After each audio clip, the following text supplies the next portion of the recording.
This camera makes it easy. Good, at least I got a view of them this time. Yeah, really good. Are you going to get the recording? Yep. I mean, what they're making? Oh, are they making one? Isn't that what the microphones are for? Oh, that's cool, yeah.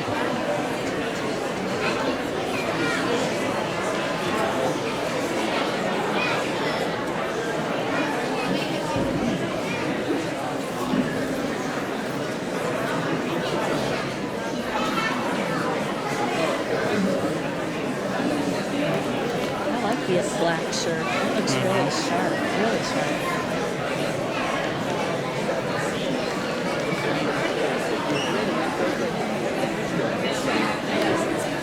Oh, there's a microphone right in front of him. Yeah. Microphone stand. Well, he'll move over when he goes to the snare. Oh, I caught him yawning. It must mean he's excited. Is that what that means? Yep. Well, when you talk to them, Monday they're having a meeting.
It has been our pleasure and honor to serve as the host school for this event this year, and I know that we're all in for quite a musical performance this afternoon. It's my privilege to honor our Superintendent of Schools, Dr. Todd Davies of the West York Area School District, to provide welcoming remarks.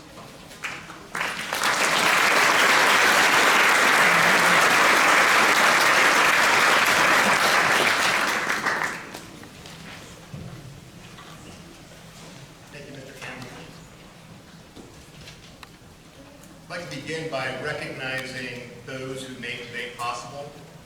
As I'm sure you know, an event like this doesn't just happen. It takes a team of individuals to bring their unique experiences to the table. In West York, our team consisted of our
ghost light sightings have been reported in numerous countries and locations throughout the United States.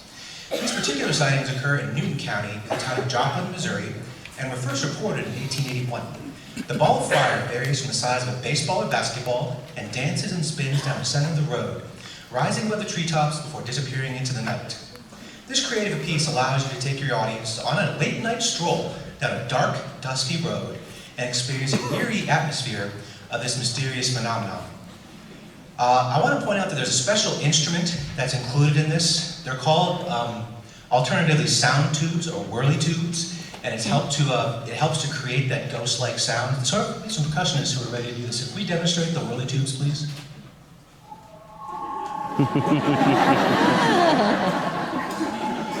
Well, visually you can't miss them. Visually you can't miss them. But orally, I want you to listen for the kind of ethereal sounds when they come up there. So please enjoy John Newton's Ghost Lights in Newton County.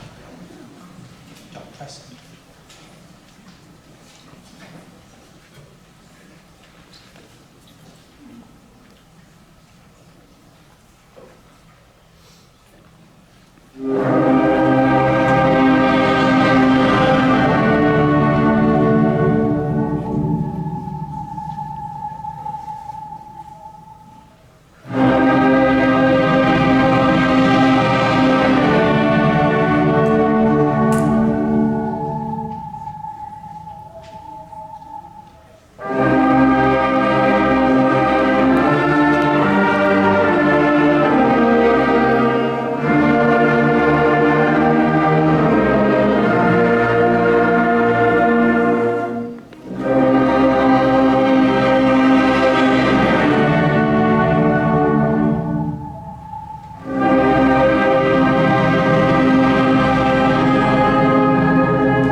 Okay, I'll tell you all about the mini suite in a moment, but I promised the band.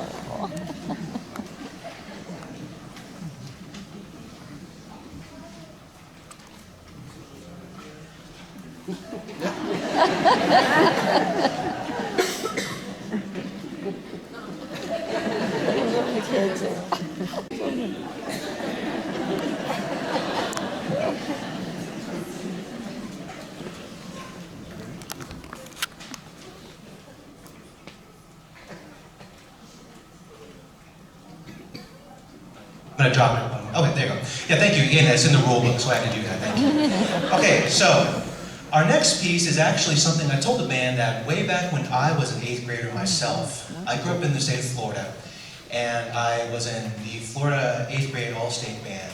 And years ago, this was a piece that I did. So it's a classic piece of literature written by a really noted composer.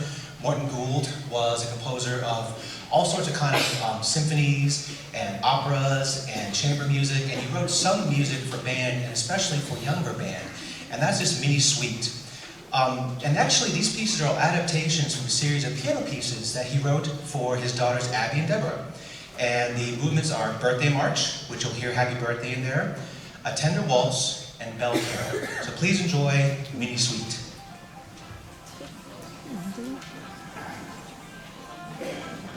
Put the airplane mode. Turn notes off, please.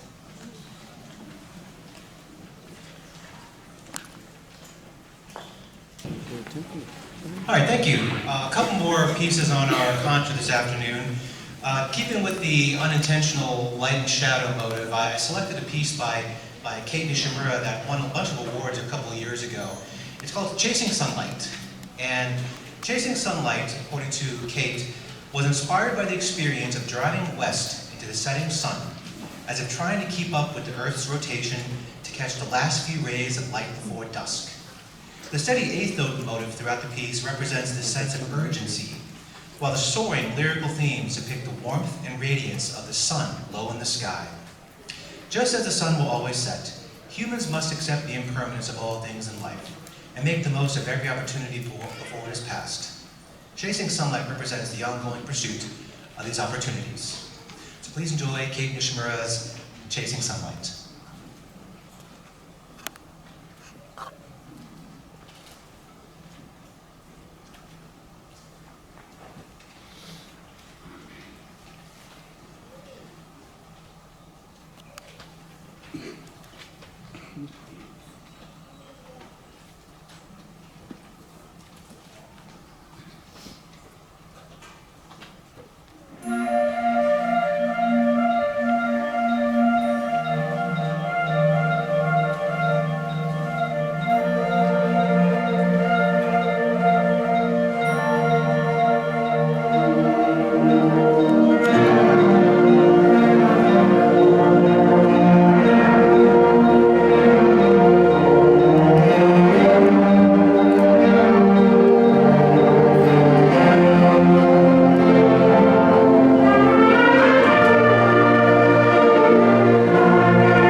I hope you've enjoyed a wonderful afternoon of music. I want to remind you that we've only had kind of 3 rehearsals together. Like, this is not a band that meets every day. Many of these people, many of these students on stage don't even really know the person sitting next to them. So we spent some time getting to know each other, and we came together to make music like you've been hearing so far this afternoon. So how about a big round of applause for the students?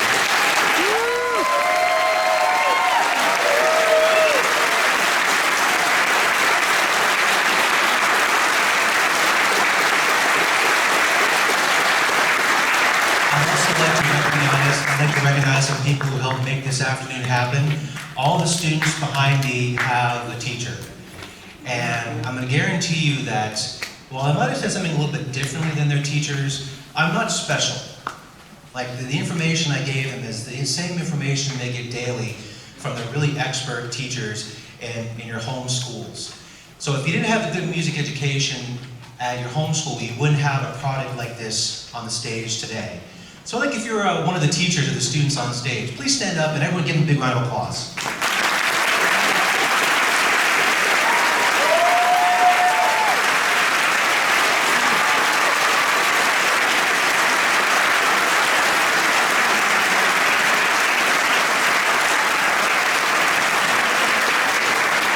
And finally, students on stage. It's likely that someone in the audience is here to listen to you perform. It's likely that that's true, okay?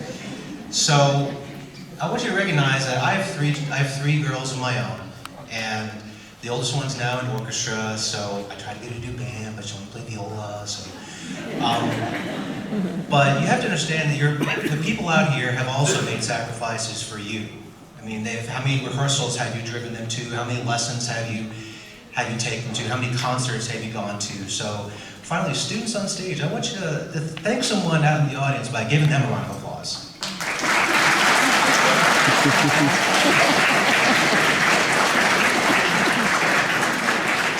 All right, so our final piece today has 4 pages of program notes, so buckle in. It actually does, but there's a short version up on top that I highlighted, so. All right. In the early years of the Civil War, Georgia was largely protected from military hostilities, leaving it free to ship arms and munitions, food and supplies to Confederate troops in the battlefields in the Northeast. It was the importance of the extensive rail system to the Confederates that prompted James Andrews, a Union spy from Kentucky, to attempt a daring effort to disrupt the 138-mile rail line connecting Atlanta and Chattanooga. Along with 19 Union soldiers dressed as civilians, Andrews arrived in Marietta April 12, 1862. Here, they boarded a northbound train pulled by the General, a wood-burning locomotive built in 1855. At Big Shanty, that's a place, by the way, the train stopped so the passengers and crew could eat breakfast. Andrews used that break to uncouple the engine, wood the tender, and 3 boxcars from the passenger cars. They sped off with the goal of damaging as many W&A tracks and rail bridges as possible. Hearing the General steam out, conductor William Fuller, that's a train conductor, not like me, and 2 employees ran out of the hotel dining room and pursued the stolen train by foot for several miles. Ultimately, Fuller would commandeer the locomotive to Texas and, joined by Confederate soldiers, catch Andrews' raiders, a race Joel Chandler Harris later characterized as the boldest adventure of the Civil War. This composition for concert band is based on a fascinating event in American history. So for our final performance this evening, we're presenting you Robert W. Smith's The Great Locomotive Chase.